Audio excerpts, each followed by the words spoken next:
안녕하세요. 바이블 쉼터입니다. 제1편 노아 홍수의 비밀, 제2편 애굽의 10대 재앙, 제3편 어메이징 그레이스 앤드 올드랭 사인 연주곡입니다. 제4편 이제 내가 살아도 연주곡입니다. 이어서 오늘은 제5편 모세와 출애굽의 역사입니다. 바이블 쉼터 유튜브에서 함께 공부하며 이 영상을 보시고 부족하나마 많은 도움이 되시면 감사하겠습니다. 모세는 주전 1527년부터 1407년까지 120세를 살았습니다. 모세가 출생 시 바로왕은 투트모스 1세입니다. 모세는 아브라함의 7대 손으로 레위 자손입니다.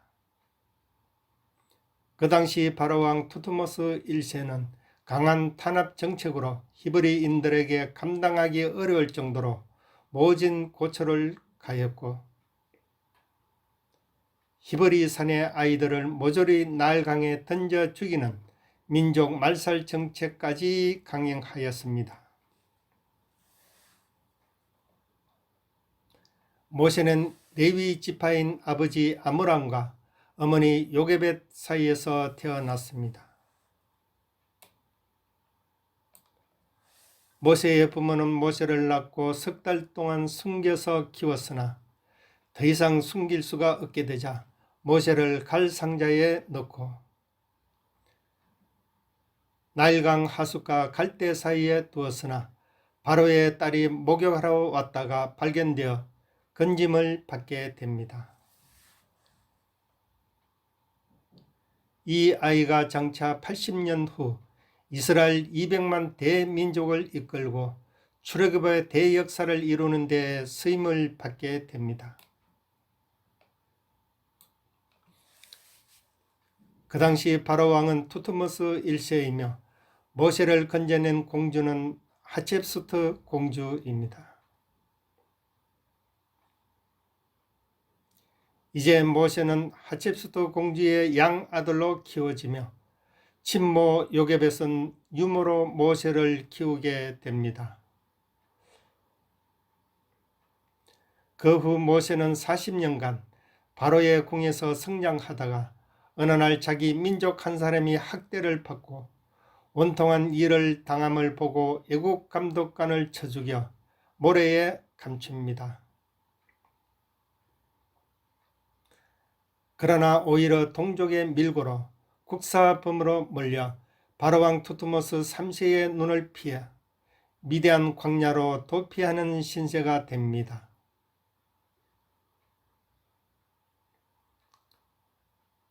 모세는 공주의 아들로 계속 있기를 원했다면 애굽의 부귀 영화를 누리며 그 후 애굽의 왕이 되었을 것입니다. 그러나 모세는 잠시 제약의 부귀를 누리는 것임을 깨닫고 자기 앞에 보장되어 있는 모든 영광을 한순간에 던져버렸습니다. 모세는 하나님 백성과 함께 고난받기를 원하였고 40세 때 40년간 미디안 광야에서 훈련을 받았습니다. 동족들에게 배척당하여 쫓겨나는 모세의 모습은 훗날 동족들에게 배척을 당하시고 그들의 시기 때문에 십자가에 달려 돌아가시는 예수 그리스도의 모습입니다. 모세를 죽이려고 했던 포악한 애굽 왕 투트모스 3세가 죽고 아멘호텝 2세가 왕위에 올랐습니다. 그때 하나님께서는 모세를 호렙산으로 부르셨습니다. 키 작고 볼품없는 떨기 나무에 불 붙은 것을 보여주시고 불은 붙었으나 타지 않는 것은 이스라엘 백성이 풀무불같이 뜨거운 고난을 당하지만 영원히 절대로 망하지 않는다는 것을 나타냅니다. 떨기나무 불꽃 가운데 여호와의 사자가 임한 것은 자기 백성의 고통을 들으시고 그들을 구원하시겠다는 하나님의 강력한 계시였고, 이러한 계시대로 출애굽의 대역사가 이루어집니다. 모세 79세, 주전 1447년 12월 25일 하나님의 백성들을 애굽에서 이끌어내기 위해 모세를 지도자로 세우고 81세 형 아론과 함께 바로 왕을 찾아갑니다. 강팍한 바로의 마음을 꺾기 위해 20일간 주전 1447년 12월 25일 목요일부터 1446년 1월 15일 목요일까지 10가지의 전대미문의 재앙을 애굽에 내려 바로의 마음을 항복하게 만듭니다.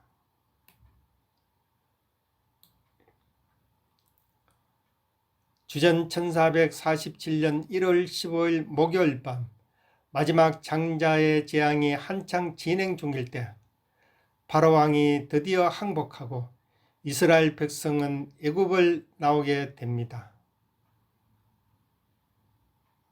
마지막 장자 재앙에 항복한 바로 왕은 이제 이스라엘 백성들을 떠나보내게 됩니다.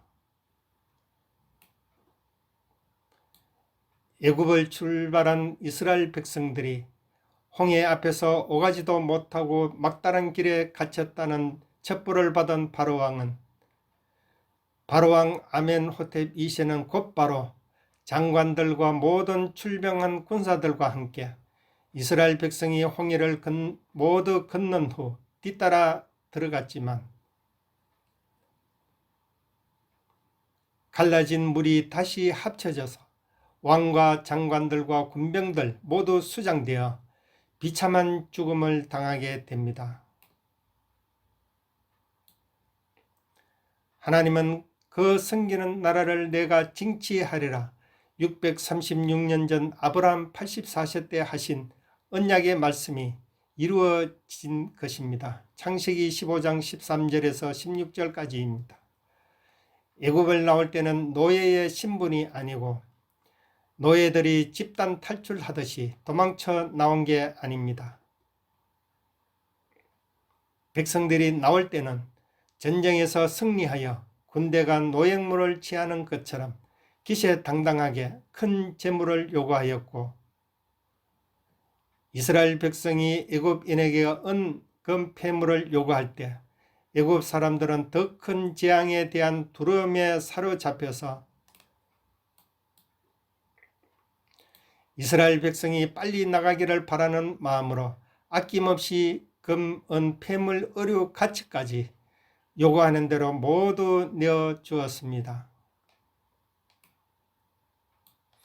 많은 재물을 취한 뒤 이스라엘 백성은 향호를 지어 질서 있게 열과 대를 맞춰 군인처럼 기세당당하게 행진하며 애굽을 나오게 됩니다. 야곱의 70가족이 애굽으로 이주한 후 200만 명이 넘는 대민족을 이루고 주전 1446년 1월 15일 목요일 밤에 출애굽의 대역사가 이루어집니다. 또 한 가지, 출애굽할 때 요셉의 유언대로 350년간 미라로 보관된 요셉의 간을 취하여 나옵니다. 이것은 아브라함, 이삭, 야곱, 요셉까지 4대입니다. 요셉의 뼈가 가나안에 묻힘으로 4대 만에 돌아온다는 하나님의 약속입니다. 즉 692년 전 하나님과 아브라함의 맺은 언약이 이루어지기 때문입니다. 고센 땅 람세스에서 출발한 이스라엘 백성은 꿈에 그리던 고향 가나안으로 출발합니다. 가나안으로 가는 길은 세 갈래의 길이 있습니다. 첫 번째, 지중해 해변을 따라 가나안에 가는 길입니다. 10일이면 가나안에 갈 수 있습니다. 그러나 하나님은 그 길을 막고 다른 길로 인도하셨습니다. 그 이유는 이 길은 블레셋 사람의 땅의 길이라 하여 블레셋 성읍을 거쳐가는 길이라 블레셋 군대와 전쟁을 치르게 됩니다. 한 번도 전쟁을 해보지 못했고 노예로만 살았던 백성들이 전쟁을 하게 되면 전멸을 할 수도 있고, 전쟁을 보면 그들이 뉘우쳐 다시 애굽으로 되돌아갈 수도 있습니다.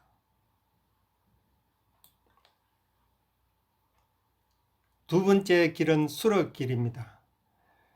이 길은 고센 땅 람세스를 출발하여 첫 번째 진을 친 숫곳을 통하여 갈 수도 있습니다. 그러나 하나님은 이 길도 막으시고 다시 밑으로 에담으로 인도하셨습니다. 세 번째 가는 길은 세일산으로 가는 길입니다. 람셋에서 발령한 이스라엘 백성은 숫곳 에담을 떠나 홍해 쪽으로 내려오다가 이 길을 따라서 가나안으로 갈 수도 있습니다.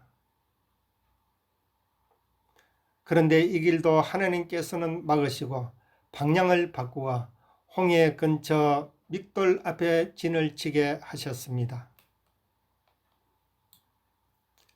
즉 홍해를 건너가게 만드셨던 것입니다. 이곳은 전혀 다른 곳으로 빠져나갈 수 없는 막다른 골목입니다. 이러한 상황을 알게 된 바로왕은 병거를 갖추고 추격해 옵니다.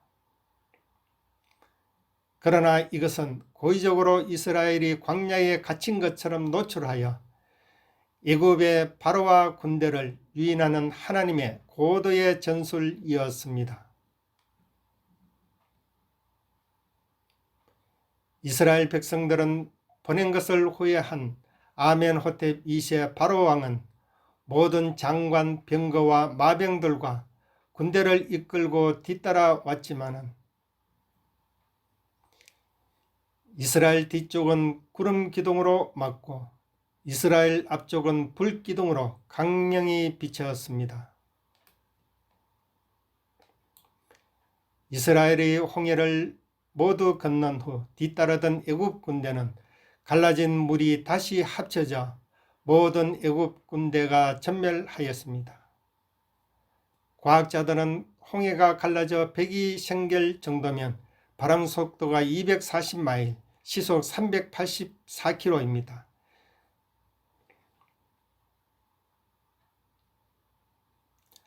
홍해를 건넌 이스라엘 백성은 광야 노정에 40년을 보내게 된 후에 가나안 땅에 들어가게 됩니다.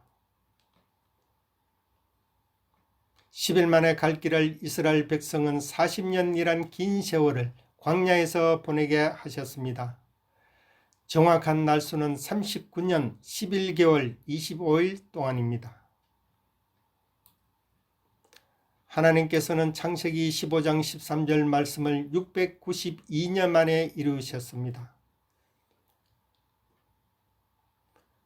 우리의 삶은 태아가 생길 때부터 죽을 때까지 하나님의 구속 경륜 속에 살아가게 됩니다. 물고기는 물을 떠나 살아갈 수가 없습니다. 하나님을 믿지 못하고 하나님을 떠나 살면 10일 만에 가나안 땅에 갈 수 없습니다. 하나님을 믿지 못한 백성들은 40년 동안 광야의 삶을 살다가 끝내는 죽습니다.